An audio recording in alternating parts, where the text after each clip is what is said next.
but many filled by your own hands. Trail of human wreckage you've left rotting in jail cells and cold graves throughout this state. And why? Because they had the poor judgment to believe your lies and follow your tune. Well, it's high time that tune reached a shuddering crescendo. Well, what about the file on Raylan Gibbons? It must be just as thick. And I know there's a page in there waiting to be filled out with the details of the role you played in the demise of Nikki Augustine.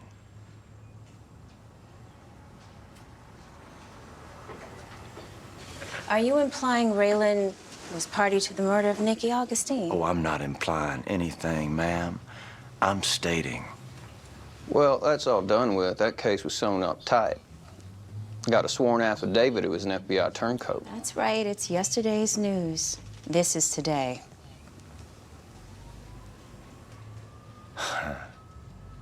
My phone. So Boyd gives up at that point, right? It's such a bold play from Boyd. Yeah. It's like he's got basically, it's the only play he can make against Raylan. It's the only one he's got in his pocket, and he plays it like without any thought or consideration behind it. It's not very Boyd Crowder of him, right?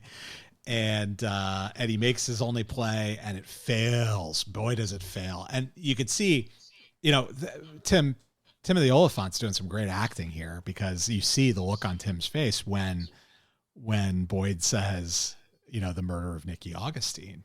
And, Raylan knows that Tim and Rachel are there hearing this. I do have to say, it's really lucky for Raylan that Vasquez wasn't there to hear that conversation, right? I have to think that if Vasquez is there, it takes a different approach, a little bit of a different tack than Rachel. And I think Rachel is probably a little suspicious. I mean, we see her get up. When she gets up, she puts her hand on her gun. I don't know if you noticed that or not. She gets up from her chair, puts her hand on her gun, and I'm thinking to myself, oh, holy shit. She thinks she's going to have to take Raylan into custody right now. And then Tim kind of diffuses the whole thing, and she sits back down. Yeah. So, well, it's interesting because there's the reaction, like as you're saying, that Raylan has as that's coming out is, they try to play it off, but it did hit. It did register on everybody in that room, which is kind of different than, I think it was it Picker who was in the when it was brought up, right? When he was in the interrogation room. Yeah, and I don't know if anybody, I don't think anybody was listening on that conversation, but Raylan didn't have a reaction, maybe because he knew nobody was around to hear it. Well, but Raylan didn't have that reaction. He had a different one. He got angry, right? Remember, he told Picker, he said, just think, the reason you have that information on me is because I can do whatever the fuck I want, essentially, and there's nothing you can do about it. So how dangerous am I now? So that's kind of the play he made there. He just stayed silent here and let Tim do the talking for him. And you wonder, do Rachel and Tim know that, hey, wait a minute, were they able to put the two and two together and say, hey, wait a minute, maybe this is what's going on with Raylan and Art?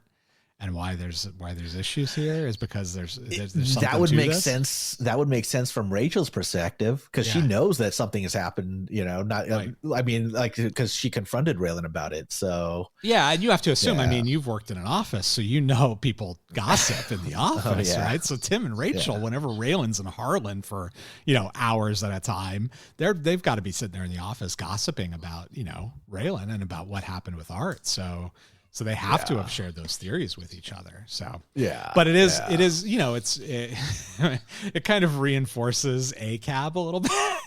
Or that thin blue line, exactly.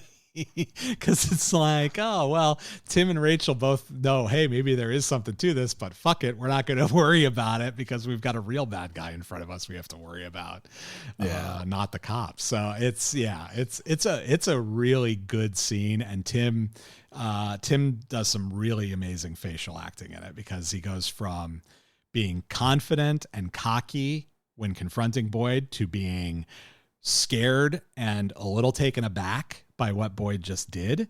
And then back to kind of smarmy sort of, you see, you're not going to get me on this. sort of thing when Boyd says, "Oh, my phone" at the end there. So kind of almost a muted triumph there on Raylan's part on that. Yeah.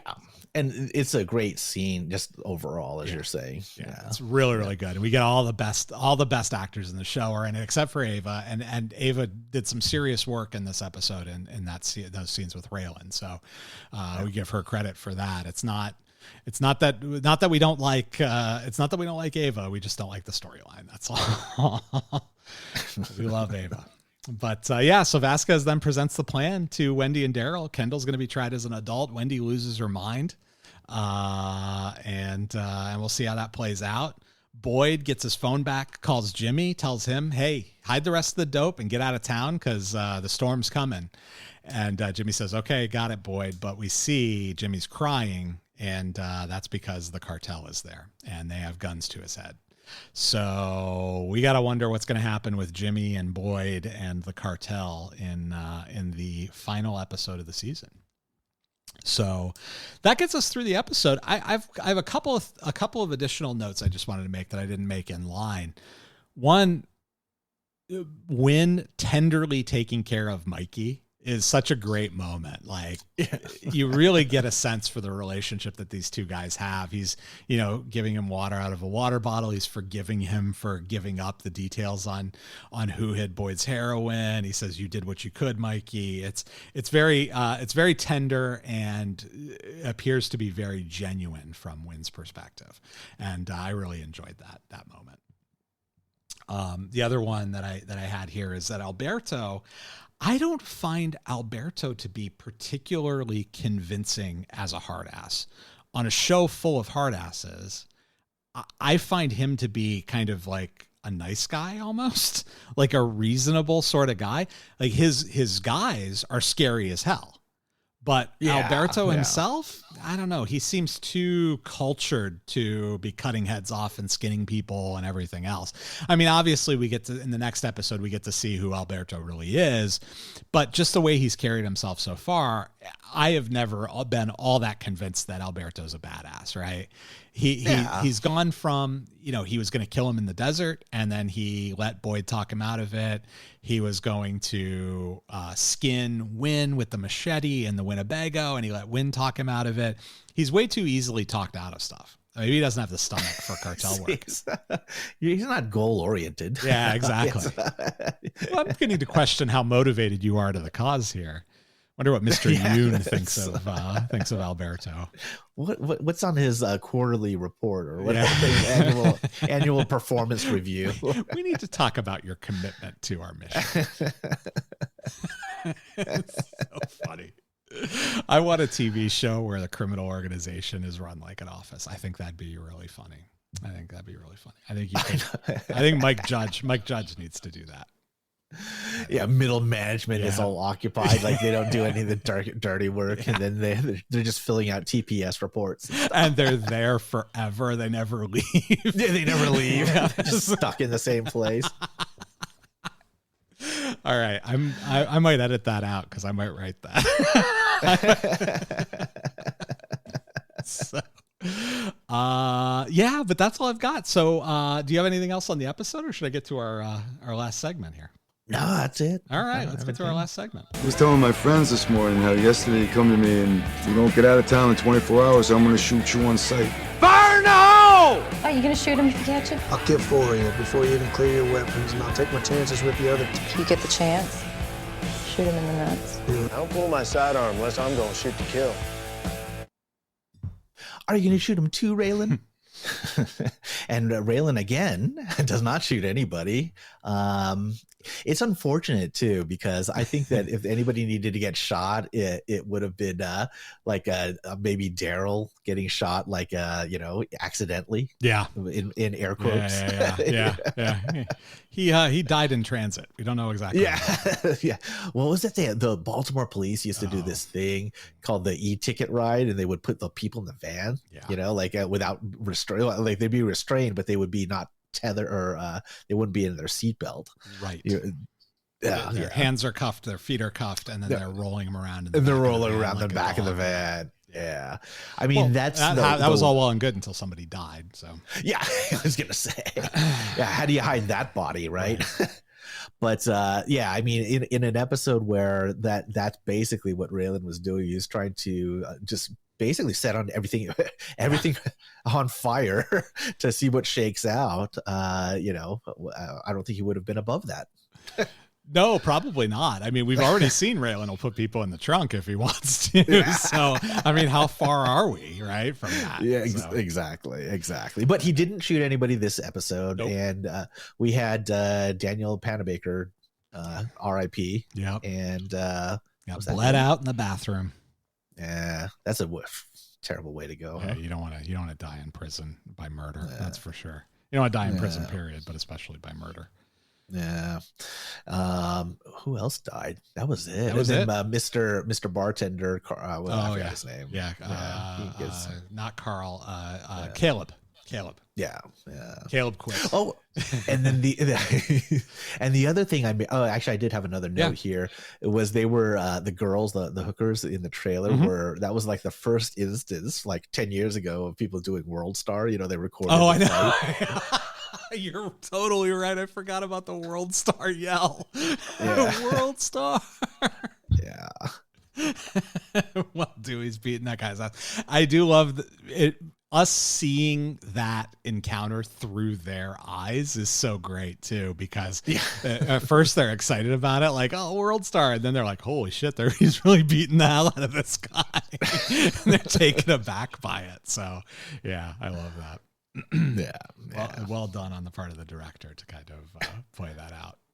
And it's still a thing. Here we are 10 years later. It's still a thing. Is it still a thing? Even more prevalent now. Okay. No, I don't know if people yell World Star, but man, you can go online and just see fights everywhere. I saw something the other day where on TikTok, a lady wrecks her car in an intersection and is fleeing the scene. She's running away, and somebody yells at her, "Hey, hop in, I'll give you a ride." She goes, "Oh, are you serious?" And starts running back towards that guy. And he goes, "No, I'm not serious. Get the hell out of here."